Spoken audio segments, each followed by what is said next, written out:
Climate change is considered the greatest environmental threat of the 21st century. Its consequences are inevitable, with a global temperature rise expected in the coming years with a strong impact on health, well-being, and biodiversity. In this context, and in compliance with the commitment made in the Paris Agreement in 2015, Lisbon City Hall developed the Heat Wave Project, a study that allows to deepen the knowledge of this phenomenon in the municipality of Lisbon. A heat wave occurs when, in an interval of at least 6 consecutive days, the maximum daily temperature is 5 degrees Celsius higher than the average daily value in the reference period.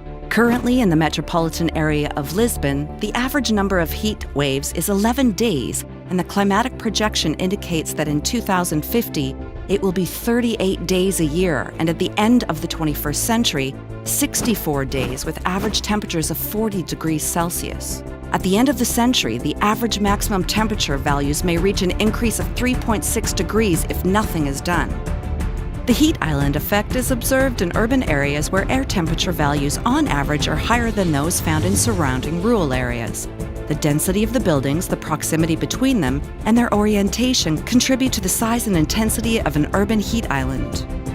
In future heat wave situations with temperatures rising above 1.5 degrees, José Maioa Avenue, Laranjeiras, and Alto de Lisboa will be exposed, among others. An intensity of the urban heat island above 4 degrees will also affect Baixa and Parque das Nações.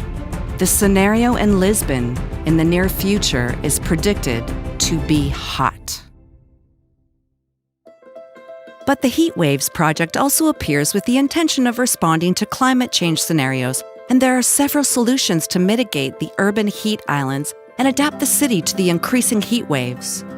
Increasing the green structure is always the best option, and it has been our big bet in recent years, as well as the maintenance and reinforcement of the main ventilation corridors, with the increase of 150 hectares of green area and thousands of trees planted. Other solutions include creating water plans, shading, sprinkling, and drinking fountains, the introduction of garden roofs in buildings, the replacement of floors with lighter ones, the alteration of facade materials, the requalification of public areas. Basically, the bet on an urban design with bioclimatic characteristics. We are preparing Lisbon for a better future for everyone, where the ecological aspect is clearly linked to people's quality of life. Join us in the way for a Lisbon with a better environment.